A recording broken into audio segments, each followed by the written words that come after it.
Olha, gente, infelizmente, nesse tempo moderno, doutor, a alimentação mudou muito, né? Antigamente, não há tantos anos, a alimentação ela seguia um prumo muito mais natural. Hoje, os industrializados e enlatados fazem parte da nossa vida e a facilidade de comer o industrializado aliado à questão sanitária, que o industrializado passa por um processo extremamente exigente da parte sanitária, faz com que muita gente opte por esses alimentos. Tem a ver, doutor, uma curiosidade minha, tem a ver a maior situação de doenças do trato gastrointestinal com essa parte alimentar? Seja muito bem-vindo, prazer te receber. Boa tarde, prazer todo meu ser recebido por vocês aqui do SBT. Sim, respondendo a sua pergunta, tem tudo a ver, né? A comida industrializada, ela sofre um processo, né, para aguentar aquele período enlatado, aquele período que vai ficar na prateleira do supermercado. Então tem vários aditivos, né, químicos que fazem com que aquela comida fique permanecendo por mais tempo na prateleira. Tanto é que você olhar, tem data de validade, ou seja, você não pode consumir após aquela data porque já não é mais tão seguro para a saúde. Hoje a gente fala muito nas gorduras trans, né, na quantidade de sódio presente, né, nos açúcares, né, que já não é mais natural. Então tem uma série de produtos químicos nesses alimentos que fazem com que a gente adoeça e tenha sintomas gastrointestinais, né? Doutor, a gente fez uma colinha aqui. A gastrite, por exemplo, é um sintoma, é uma doença, uma patologia? Certo. É algo muito comum, muita Perfeito. gente tem, né? Perfeito, bom você tocar nesse assunto, né? O que é a gastrite? A gastrite é a presença de inflamação da mucosa gástrica. Quando a gente faz uma endoscopia, né, a gente observa algumas características das gastrites, né? Seja ela edetematosa, erosiva, nodular, gastrite crônica, todas essas alterações é um processo inflamatório do estômago, né? Não sei se você já, às vezes, topou o braço em algum lugar e ficou vermelhinho. Aquele vermelhinho chama eritema. E quando aquele vermelhinho está na mucosa, ele chama enantema, que é o vermelhinho da mucosa, que é quando a gente observa na endoscopia a gastrite enatematosa. Ou seja, é um machucado. É um machucadinho. Uma ferida. Exatamente. Alguma coisa feriu aquele estômago. Interessante. Né? E a gastrite crônica é a presença, né, de atrofia da mucosa, que é quando aquela mucosa sofreu tanta lesão que ela perdeu sua estrutura básica, certo? E aí ficou uma cicatriz. Você já machucou e ficou uma cicatriz esbranquiçada que é normal, só que é diferente da pele anterior? Exatamente. A gastrite atrófica nada mais é do que uma gastrite que ela cicatrizou e está ali paradinha, tá? E existem alguns mecanismos que fazem com que a presença dessa gastrite aconteça, né? Sendo o principal fator etiológico, né, é a presença da bactéria H. pylori. É muito conhecido já desde as décadas de 80 que ela foi diagnosticado, é o único micro-organismo capaz de permanecer na mucosa gástrica e aguentar o grau de acidez do estômago, né, e favorecer a inflamação crônica da mucosa, né? Qual que é a importância da gente fazer uma endoscopia de vez em quando de rotina ou no paciente que tenha mais indicação ou no paciente que tenha mais sintomas? É justamente esse, a gente fazer o diagnóstico da bactéria, tratar a bactéria, porque a gente vai, além de tratar a gastrite, vai prevenir o aparecimento de uma doença grave, que é o câncer de estômago, que é o principal fator de risco associado à genética e o tabagismo. Então, um dos fatores a gente consegue eliminar, né? O genético, infelizmente, quem tem a genética do câncer tem que só acompanhar. Já os pacientes que fumam, têm o tabagismo e bebida alcoólica com frequência, diminuir os hábitos. Doutor, a incidência de câncer nessa área gastrointestinal, ela tem aumentado ano após ano. Tem alguma explicação e como que a população lida com isso? Certo, assim, antigamente, né, o índice era muito maior de câncer gástrico na nossa população do que hoje em dia, tá?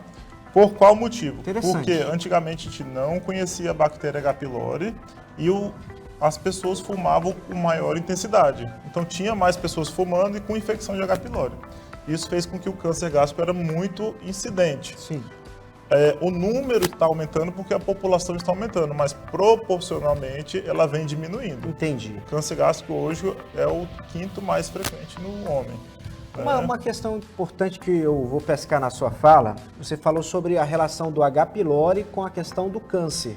Exato. Olha que coisa interessante. Você está me dizendo que uma gastrite maltratada ou não tratada, uma H. pylori maltratada ou não tratada pode resultar em um câncer? Isso. Tem um pesquisador chamado Pelayo Correia, né, no passado, ele tem uma proposta de evolução da gastrite para o câncer, onde a gastrite ela se transformava numa gastrite atrófica, numa cicatriz, só que naquela gastrite atrófica tinha áreas de metaplasia intestinal, onde a mucosa ainda estava em diferenciação.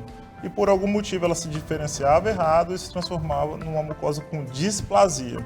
A displasia é a lesão pré-maligna, e essa displasia de baixo grau se transformava em alto grau, que hoje a gente conhece como câncer in situ.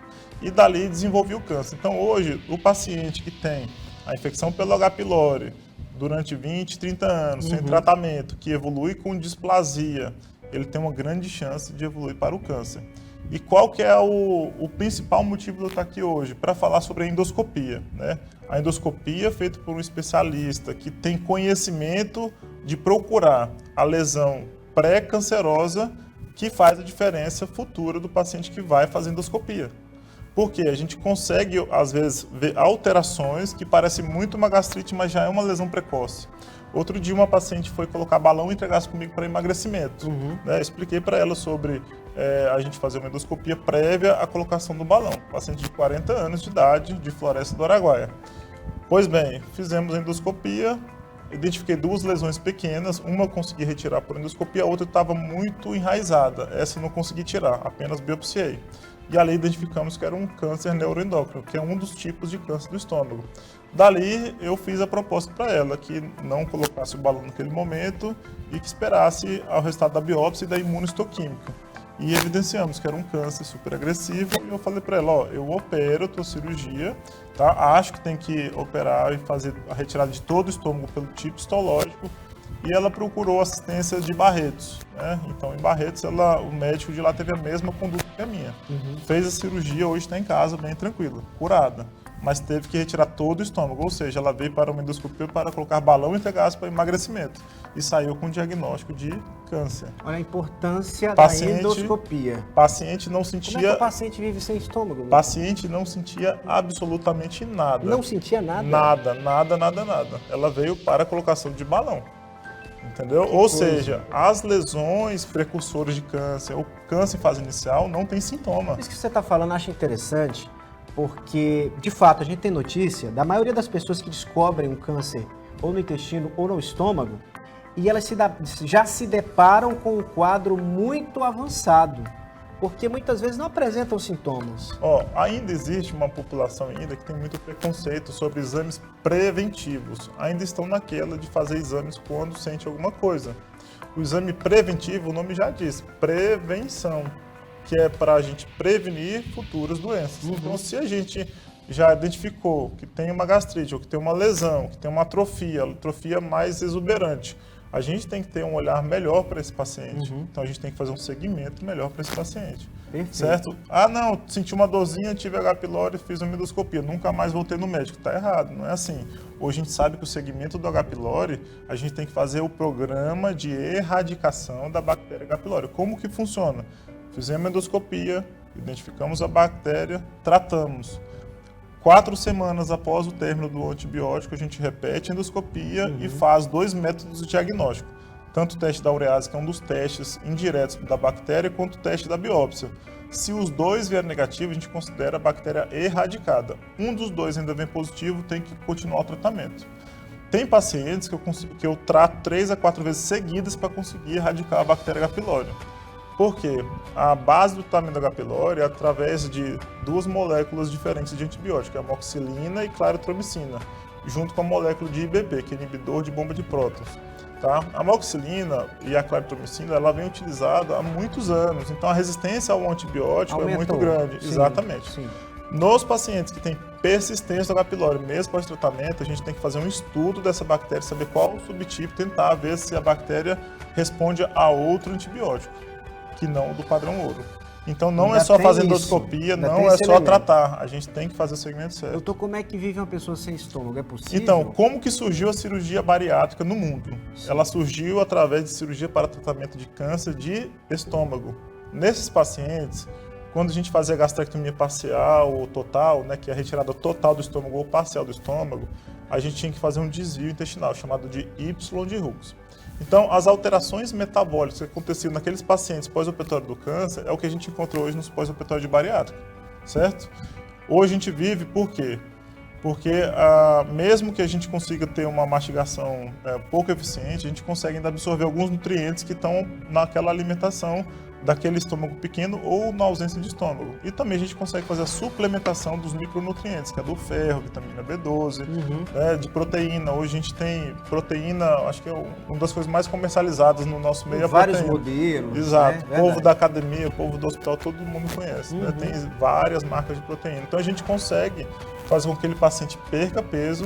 Todos os pacientes que operam de câncer gástrico vão emagrecer, vão perder peso, vão perder proteína.